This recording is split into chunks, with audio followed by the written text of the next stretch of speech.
What's up everyone, Max Tech Toy Box here, and just doing a quick video unboxing of the Amazfit GTS.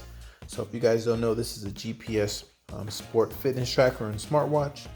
It's supposed to have, I think, a 341 ppi AMOLED display. So it's a very nice looking smartwatch, at least from the outside. This is made by Huawei, I believe is the appropriate company for Amazfit, which is a subsidiary of Xiaomi. Okay, some quick specs we'll go over really quickly. Does have 5 ATM, is what it's rated at in terms of underwater performance. Does have 12 mainstream exercise modes. Does have optically based wrist heart rate monitor on the back. Let's see, I think it has GPS, GLONASS, and Galileo. Up to 14 days of battery. I think in the basic watch mode, you go up to 46 days. Bio tracker, PPG, biological tracking, optical sensor with real beats. I think that's supposed to be something similar to First Beat technology. AI-based biological data engine, all-day heart rate, automatic arrhythmia identification. Supposedly, I'm gonna see and test that out. So overall, a very nice looking watch, stylish and very feature rich and feature packed. So I'm going to test this and put it through its paces, and I'll let you guys know what I think. Stay tuned. Alrighty guys, and we are back. So I'm ready to give you guys my final thoughts on and review of the Amazfit GTS. Been using this for a couple of weeks, and so I'm ready to let you guys know what I think. So first off, let's go ahead and talk about the operating system. So this is the main screen. As you guys can see, I do have the always on display enabled. With the always on display on, you see it gives you the date, the time, and the number of steps that you have tracked. This does have a tilt to wake feature, so if this was like that and I raised it, the screen would come on, as you guys see. For this particular watch face that I have enabled, it sort of gives you your pi score, gives you your heart rate there, calories burnt and the number of steps, date, time, battery percentage, and over there the weather. Of course, you can always tap if you don't want to do tilt to wake. So we scroll over here. This gives you the current heart rate, lets you know your resting heart rate average. We scroll this way, number of steps, number of miles, calories burned, and then that's the main screen. And you can swipe up this way if you want to go into sort of settings or different things that you can launch, like apps.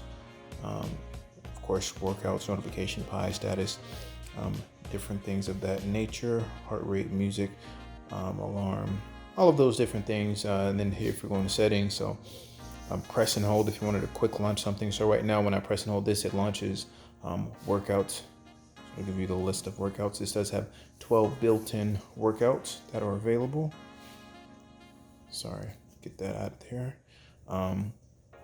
So yeah, so that's that. See if there's anything else I'm missing out. Swiping down, you can turn on the flashlight, turn the screen to a flashlight. I think you swipe back to turn it off. You can change the display settings, the brightness, automatic, you can lock the screen.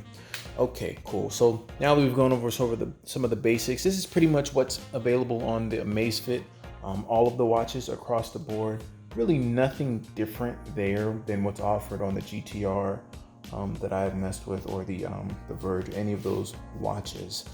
Okay, so sorry. So anyway, so I'm coming back here. Let's talk about the things that I like. I always talk about the pros. So first off, price. $139. That's a really good price for this watch, this fitness tracker. Very good design at that $139 price point as well. I have not been able to confirm whether or not this is stainless steel. It looks like it is. It's that nice polished sort of metal, very durable. I mean, it looks very high end. And you guys know me, I'm a fan of that black and gold, you know. So it's just my preference.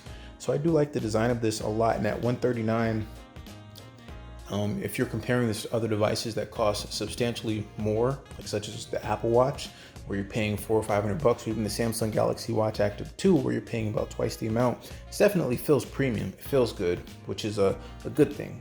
Also, this does use industry standard 20 millimeter watch straps. So of course, these are my watch straps that I put on here. These are not the ones that came with the device. You have that optically based heart rate monitor on the back, just those two LEDs. back is pretty unassuming, fine. Very little, actually no branding at all on the device, which is probably what I think they wanted, just in case people wanted to compare this to something like the Apple Watch. And then you have those Pogo style proprietary charging dock pins there. Okay, so in my opinion, they definitely did. I like the design a lot. Let's change thing. Go ahead and select that. Okay, accidentally getting a bunch of notifications here. Sorry guys. It's gonna go back. So yeah, I just changed the watch face by accident, but whatever, that's fine. So, okay, so price and design. I really like those features about the watch. Next up, I want to talk about the fitness feature. Okay, well actually, before I get into that, I guess I can go over to a little bit more details about the design. This is a 1.65 inch. It's like 340 ppi AMOLED display. So it's a very nice looking display, very high end. I would say it's on par, very close to what the Samsung Galaxy Watch Active 2 has, and the Apple Watch Series 4. I haven't really messed with the Series 5 too much, but one of the better looking displays. And I will say that the Amazfit GTR that I previously that I've used, the display on that was also very nice. So kudos to them for definitely investing. You can tell that one of the more expensive parts of this device was the display, and they took time, like I said, to just design this watch very, very nicely. Okay. Also, they are calling this on the back there, because like I told you guys before, Amazfit is owned by Huawei, which I think is like either a subsidiary or a parent company for Xiaomi. And so they're calling this the Huawei BioTracker optical heart rate sensor. So take that for what it's worth. It makes it sound like it's some sort of huge proprietary, amazing heart rate monitor. I'll say that when you say that out loud. Anyways, so now other things that I like, fitness tracking, the fitness tracking features. Obviously you get your step count, you get continuous heart rate monitoring. This says to have GPS built in, so you get GPS GLONASS. In my use, the GPS was actually pretty accurate. The very first time that I used it, it was off by like, I want to say 0.6 or 0.7 miles, so not good at all. But then the next few times that I used it, it was spot on with the GPS tracking that I had on my cell phone. So I think that one use was just a fluke. So I will go ahead and say that in the subsequent uses besides that one time, it was really accurate. Okay. Also, something that's cool is you have the ability to send your heart rate data to other devices for quick track. So let's say if I was on a treadmill and I wanted to send, there's some treadmills where you can just monitor your heart rate. This will actually show up on the treadmill so I can know what my heart rate is while I'm running without having to look at the watch. You also can send it to other devices like your cell phone. If you were to start tracking your workout from your cell phone for whatever reason, then you could just send your heart rate data to your cell phone or whatever other device for tracking. So, sort of a niche feature, but it's accommodating because especially on the treadmill, instead of you having to look at your watch to look at the heart rate, because when you are working out, the screen on this does dim. So if you can just look at the treadmill and you have your heart rate monitoring there, then that is a lot more convenient. Let's see, something else is Pi. I don't know if I'm pronouncing it correctly, but that's how I pronounce it. PAI, Pi, Personal Activity Intelligence. So this is it's proprietary, I guess you could say, technology. Well, I can't necessarily say it's proprietary technology, but it was derived from some health studies, and it grades your workouts and activities. So from the health studies, they were able to see that when you are tracking exercises, or I won't say tracking exercises, but when you score above 100 on a 7-day period, like let's say if you're measuring this score over 7 days and it's cumulative, so you add it up. If your score is 100 or above, you have reduced cardiovascular disease or a reduced chance of obtaining cardiovascular disease. So that's good. And I like technology that makes your life simple and gives you those things, because at the end of the day, fitness tracking, to me, it's important. It's important to work out. I take this. I'm in the healthcare arena. I like working out. And I do think that these devices are supposed to be designed to just make working out easier and ultimately allow us to be able to live longer and healthier lifestyles. And so when technology comes up with some sort of system that lets us know, something objectively speaking, what we can do that can help to increase our longevity or increase the chances of us living longer and reduce chances of disease, it's kudos. I appreciate that in any way, shape, or form. So a lot of the times, like even with the Apple Watch, you have the AFib detector, or rather irregular heartbeat detection. Same thing eventually with the Samsung Galaxy Watch Active 2. Those things are very, very important in my opinion. And I think that once we get to a point where we can detect when we have any sort of irregularities, or when we are able to objectively see reasons as to why we are suffering from disease, or reasons as to why we are succumbing to disease, or anything at all that is going to be able to just improve our longevity. Like I said, I love it, and I like that the technology is being implemented, especially in something like this, like a smartwatch. So the Pi score, I'm all for it. So I think like every day, if you get like above 20, that's great. And like I said, over a 7-day period, above 100, it does reduce your chance of cardiovascular disease. So I think my Pi score, I mean, it's been pretty good. So that's good. So let's see, something else that I like about this. Of course, this also has sleep tracking built in. So you do have the ability to see like deep sleep, REM sleep. That's another word I'm looking for. It's not superficial sleep, but it's like light sleeping. I will say that there's no uniform reading across the board with any other fitness tracker I've seen. The time is measured pretty much between all of them, but everybody has a different way that they're able to monitor deep sleep versus light sleep. I will say that with the Garmin Venue, they probably had the most accurate, and I'm only basing this off of the metrics that they were recording, because you got your heart rate monitor, you got your respiratory rate, and then you also got the PPG where you're measuring your oxygen saturation. So I feel like with you having at least those 3 metrics, you're able to come up with some sort of algorithm where you're able to see how long somebody's in deep sleep, or measure deep sleep. With these other fitness trackers, nobody's really released any way, shape, that they're actually measuring this. So you sort of take it for what it's worth. I appreciate the data. You know me, obviously I like this type of stuff, but I just don't know how accurate it is. I know that the sleeping time is accurate, but deep sleep versus light sleep, I don't really know. For the most part, I know that if I'm working out really hard one day, if I do like a lot of HIIT exercises, and I really get my heart rate pumping, usually that next night I tend to get more deep sleep, and my heart rate tends to drop a little bit lower, and I wake up just feeling more rested. And so I noticed that myself. So take that for what it is. Sorry, I'm probably going on a lot of tangents in this video. I apologize, guys. Sleep tracking, like I said, you get 12 different fitness modes. I think the fitness modes, you get like indoor walking, running, treadmill, swimming, you have a freestyle mode, so different things like that. I guess I can go ahead and show you guys really quickly because it's all here. Skiing, trail running, climbing, elliptical trainer, pool swimming, open water swimming, indoor cycling, treadmill, outdoor cycling, walking, outdoor running, all of those. So to me, well, I'll get to one thing in a second. I'll go ahead and say the one thing that I don't like, as you guys know, if you guys watch my Amazfit GTR video, I don't like the fact that there's no dedicated strength training. A bit like you have skiing on here, but you don't have strength training. I would tend to argue that there's more people lifting weights than skiing. I could be wrong, but that's just me taking a guess. And then this does have an always on display. That's another thing that I like and that I enjoy. So that's everything that I really like and enjoy about this device. Now let's talk about the cons. The one-way notification. So as you guys did see, you do get notifications on this device, but they are only one way. You can't have any custom or automatic replies that you can just send back. Nothing like that. It just vibrates to let you know that you have that notification and you can look at it. Also with these one-way notifications, if it's a group message, there's no way to know who sent the message.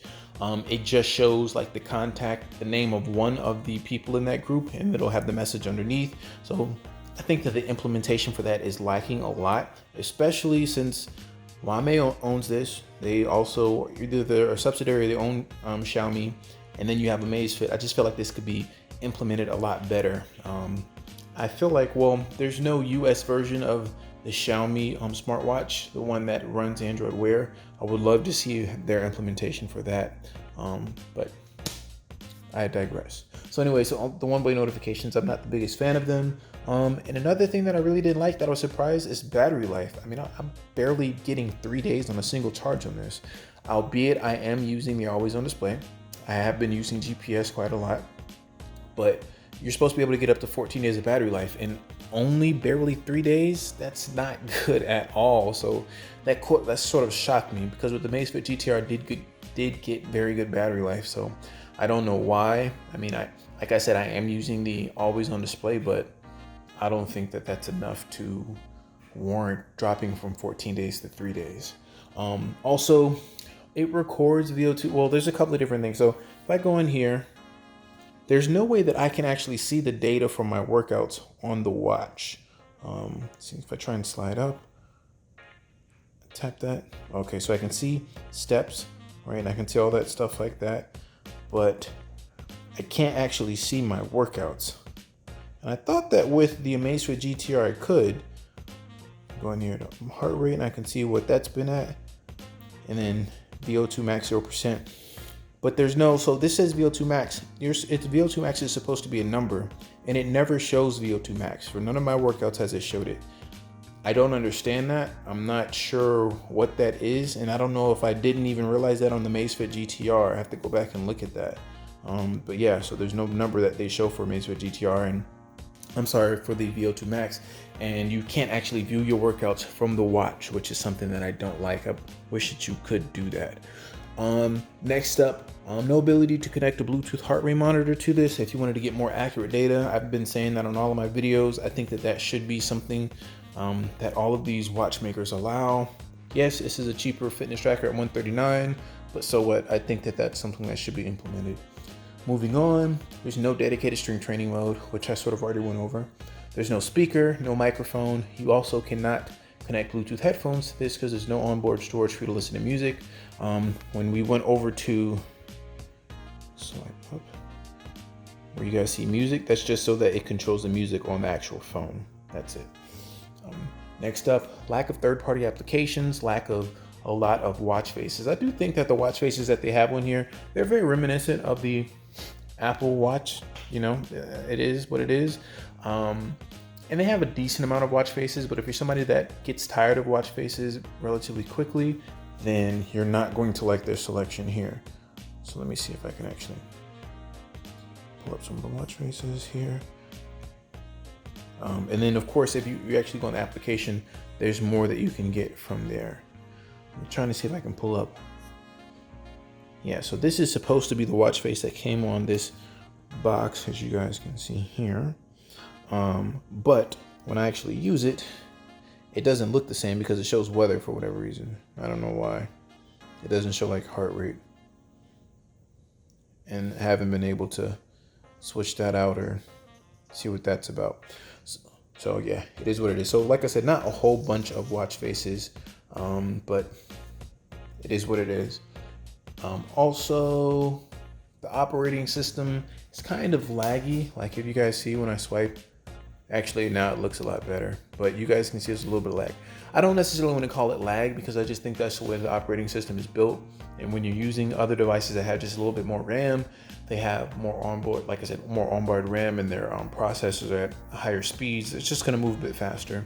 I'm not even sure the internal specs on this in terms of the processor and RAM. But you know, sort of like I said, it is what it is. So this is Max Tech Toy Box. Hope you guys enjoyed this video review. Should you buy it? I do think that this is a very good smartwatch. There is a market for it. I think that it looks great. It's beautifully designed.